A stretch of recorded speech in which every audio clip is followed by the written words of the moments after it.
literario de este programa, porque la literatura viene de la mano de Marina Arias, la lectora amigable, a quien recibimos con este aplauso que recibe. Muchas gracias. Anoche presentó en la ciudad de, la ciudad de Las Diagonales, Sí. en La Plata, capital de la provincia de Buenos Aires, Sí, sí. presentó su último libro, Off. Sí, estuvo hermoso. Le agradezco a compañeros, compañeras, amigos, público en general que estuvo re lindo, y le agradezco también a Paisanita, la editora. Muy bien. Bueno, traje 2 libros para amantes de la historia y del relato clásico. Son 2 libros de cuentos de un género que está bastante de moda también, que es hacer no fiction con la historia. Vieron que está, Lauta, que está formado en la misma gloriosa facultad mía, sí. Lo de non-fiction tiene que ver con el periodismo. Pero esto es como que hacen, a partir de personajes históricos reales, ficciones. Mira, lo hizo Américo hace muchos años. No a lo Truman Capote. Américo No, Dupont. con historia, no con periodismo, no con noticias periodísticas, sino con personajes históricos. Muchísimo. El primero es 5 cuentos sobre Facundo Quiroga y su cobarde asesino Santos Pérez, de Franco Daloste, que es, se lo imaginarán por el título, no ficción vinculada a Quiroga, sobre todo a la juventud de Quiroga, y a Santos Pérez, que es quien lo asesinó en Barrancayaco. Les recuerdo, por si no se acordaban, es el que le pegó el tiro en el ojo, ¿no? Es así como murió. Sí. Bueno, sube al carruaje, parece que es así, ¿no? Se mete por la ventanilla y hace pum. Exactamente. En el libro, Facundo no es el tigre de los llanos, así como un prócer de bronce, sino que es un hombre que tiene dudas. Como no es un mito así intocable, sino, un ser humano. Y Santos Pérez es más que un simple verdugo o el malo de la película, como estamos acostumbrados también muchas veces a decodificar a estos 2 personajes, sino que es la contracara de Facundo, es como el reflejo de decisiones que tomamos cuando el mundo está todo medio complicado, porque se va viendo por qué Santos Pérez accede a cometer ese asesinato. Le va dando como carnadura a eso que hemos estudiado casi como un versito, ¿no? ¿Qué era Santos Pérez? ¿De dónde sale? ¿Qué? Y era, tenés que leerlo, no lo quiero spoilear. Bueno. Si te lo cuento, le saco la gracia a todo lo que investigó Daloste para esto. Va desmontando el libro de cuentos la cuestión del heroísmo y la cuestión de la cobardía, ¿no? Se mete ahí humaniza tanto al personaje de Quiroga como al de Santos Pérez, sin juzgar, tratando como de entender por qué pasó lo que pasó y qué hay detrás de cómo se toman las decisiones en un mundo que estaba en ese momento muy convulsionado por la violencia, en el momento de los caudillos. Bueno, siempre en el mundo de violencia dando vueltas, pero en ese momento la muerte estaba como muy cerquita, como era algo que ocurría casi todos los días. Les decía que están como muy humanizados y eso hace que te identifiques, que sientas como empatía también con Quiroga e inclusive con Santos Pérez. Miren, por ejemplo, les quiero leer cómo nos hace sentir en los zapatos de Facundo en el primer cuento, que se llama Nace el tigre. Dice así: Facundo otra vez vuelve la mirada, pero todo permanece inalterable.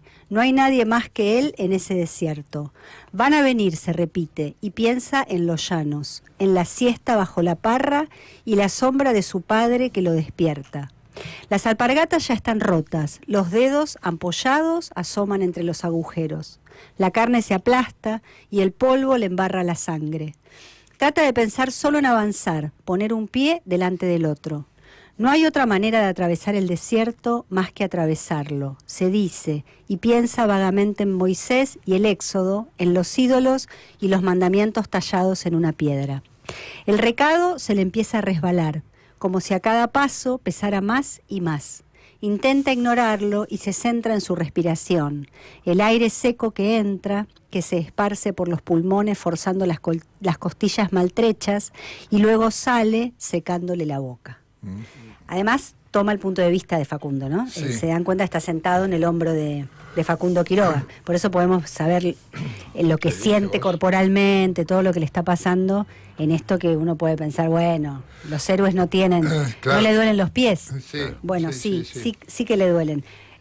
Le pregunté a Franco Daloste, me intrigaba qué conoció sobre Facundo Quiroga, porque imaginé y estaba en lo cierto que investigó para escribir este libro. Entonces, digo, bueno, a ver qué habrá aprendido sobre Quiroga después de escribirlo, y Daloste me contestó esto.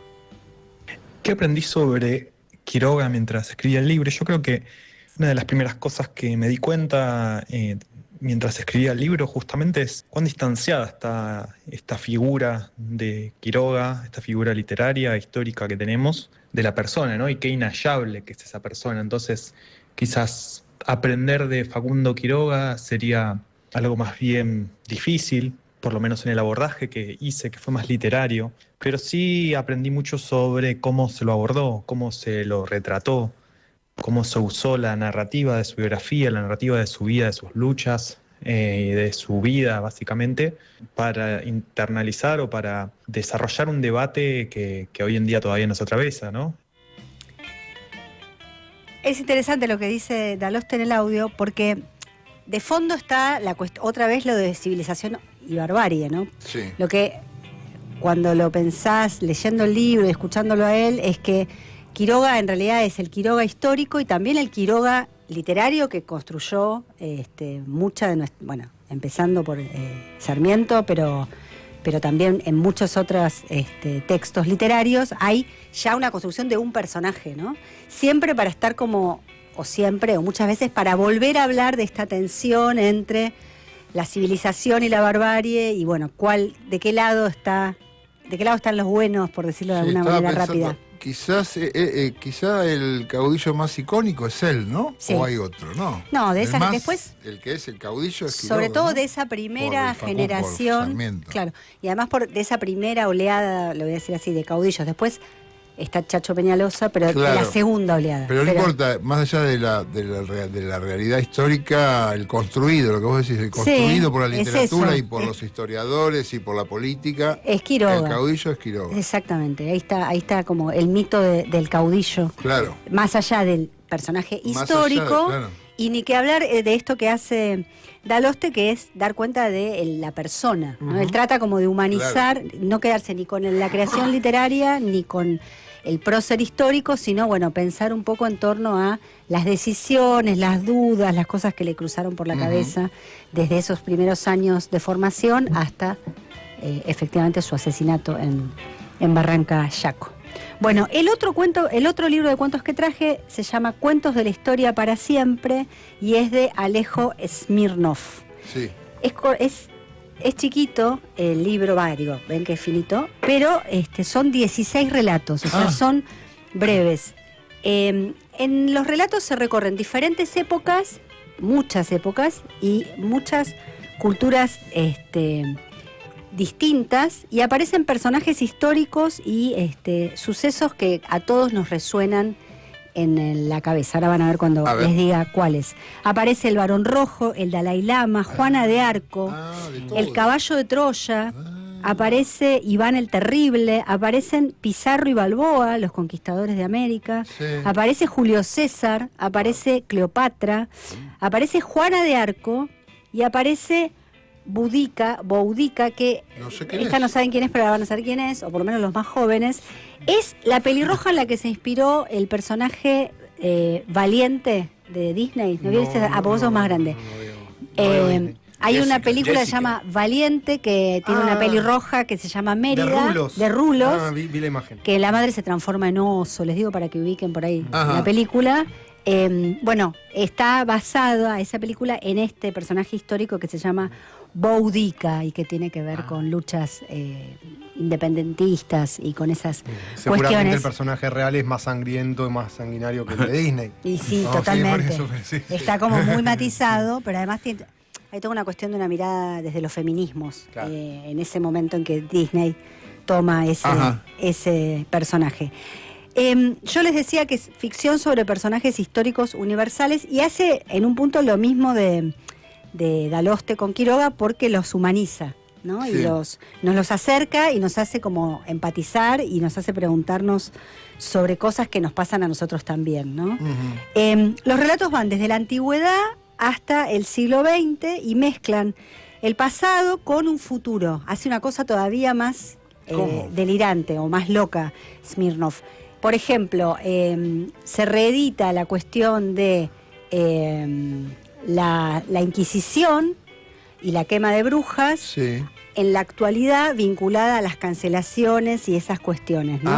Mirá. Pero lo hace con como cruces temporales. Como No- el Noche Boca Arriba, poner algo por el estilo. Claro, algo así. No es alegórico, no es metafórico, sino que efectivamente aparecen alguna mujer que fue quemada en la hoguera en la época de las brujas de Salem, ponele, y está ahora en este presente interactuando en el Mirá. siglo XXI, ¿no? Hay algo ahí más del lado de la fantasía o más desde la ciencia ficción. Es como si la historia se proyectara para hacernos pensar en el presente. Hay ahí como una Bien. vocación de ayudar, como me parece, como a analizar cosas que nos pasan. Siempre explorando como el costado humano, ¿no? De los personajes, de estos que también los tenemos llenos de bronce, Julio César Sí, claro, y tantos otros y otras. Le pregunté yo a Alejo Smirnoff, de todos los personajes que les dije toda esa lista, cuál era su preferido, y Alejo me contestó esto. A ver. De los personajes elegiría a Julio César, presente en el cuento del nuevo triunvirato, el cual imagino integrado hoy por Trump, Meloni y Putin. Considero que en César está gran parte de la historia de nuestra civilización occidental, con esta magia que tienen los hechos históricos de repetirse que destaco en mi libro. Aparece en él la discusión y todas las contradicciones entre república y monarquía, derecha e izquierda, patriotismo, tiranía. Además, él fue el inicio de la propaganda política al punto que lo copió Napoleón, discusiones como las leyes agrarias y hasta recursos actuales como la ampliación del Senado porque no lo obedecía. Bueno, viste ahí, aparte está esta idea de que la historia no es circular, pero sí es un poco espiralada, esta idea de que se vuelve a pasar, no exactamente por el mismo lugar, Pero pero por un lugar más o menos cercano, Claro. con esto de reeditar, esto lo del de tres, ¿cómo se dice? No me sale la palabra. el triunvirato. El triunvirato Sí. de la época de César, llevado ahora Sí. a cierto acuerdo entre Putin, Trump y Meloni, de alguna manera como reeditando algunas cuestiones y también poniendo en duda los buenos y los malos de la historia. Vieron que él en el audio también habla de esto. Bueno, Julio César a veces se dice el tirano, bueno, pero también otras cosas, como sacarlo de los lugares blanco, negro, bueno o malo. En el libro también aparece Maquiavelo mezclado con la inteligencia artificial, por ejemplo. Qué raro. Está esta idea del príncipe de Maquiavelo, Sí. ahora en la actualidad, interactuando con la IA, aparece la pandemia también, la pandemia Sí. nuestra de COVID, Sí. también en diálogo con alguna peste del pasado. Hay un segundo restaurador argentino, que el primero sería Rosas, ¿Y el segundo? que viene a defender a la Patagonia ante la guerra por el agua. O sea, es súper actual en eso. A futuro, digamos. Claro, en un futuro bastante cercano, ¿no? Hay algo ahí de, bueno, alguien que defiende nuestra agua Sí. de nuestro sur. Es como si el presente y el pasado de alguna manera anticiparan el futuro, ¿no? Y la escritura tanto de, bueno, les leí ya un pedacito del libro de cuentos de Daloste, pero ahora les voy a leer algo del de Smirnoff. Los dos son como clásicos, en la manera que están escritos y muy rigurosos. Les voy a leer un pedacito de uno de los cuentos de Smirnoff para que vean de lo que les hablo. 7 de octubre de 1950. El temor que precede a la invasión. El Dalai Lama camina nervioso, más ensimismado de lo habitual, por los pasillos del Palacio de Potala, de 13 pisos y 115 metros de altura en la ladera de las montañas más poderosas del mundo. Unos pasos atrás le sigue su regente, Taktra, quien posee el poder absoluto hasta que él asuma. Dentro y fuera del palacio reina el silencio. Tenzin Gyatso nunca había escuchado tal ausencia de sonidos, jamás un silencio como ese. Otros pueblos correrían en desesperadas procesiones y depredaciones, el del Tíbet no. Frente al palacio parece mudo el mercado, tumultuoso para el Himalaya y también toda su capital, Lhasa. Dentro del Potala tampoco escucha nada. Los funcionarios, guardias y sirvientes soportan sus pechos estremecidos, los cuellos sudorosos, desconfiando del destino que él siempre ha representado, sin decir palabra. Hasta los pájaros lo perciben en el aire, pesado. Es el temor que precede a la invasión. Bueno, ven, esta es como una escritura así bien clásica y bien directa y bien sencilla. Bueno, les súper recomiendo los dos, y sobre todo a los que les gusta la historia. 5 cuentos sobre Facundo Quiroga y su cobarde asesino Santos Pérez, que publicó Caburé y es de Franco Daloste, y Alejo Smirnov, Cuentos de la Historia para Siempre, publicado por Metrópolis. Los buscan, los encuentran en todos lados. Bueno, muchísimas gracias. Gracias por Marina. este rato tan estuvo buenísimo. No, ¿no? estuvo muy Gracias, bueno. Muchas Marina. gracias. Esto fue Marina Arias, la lectora amigable. Ya venimos.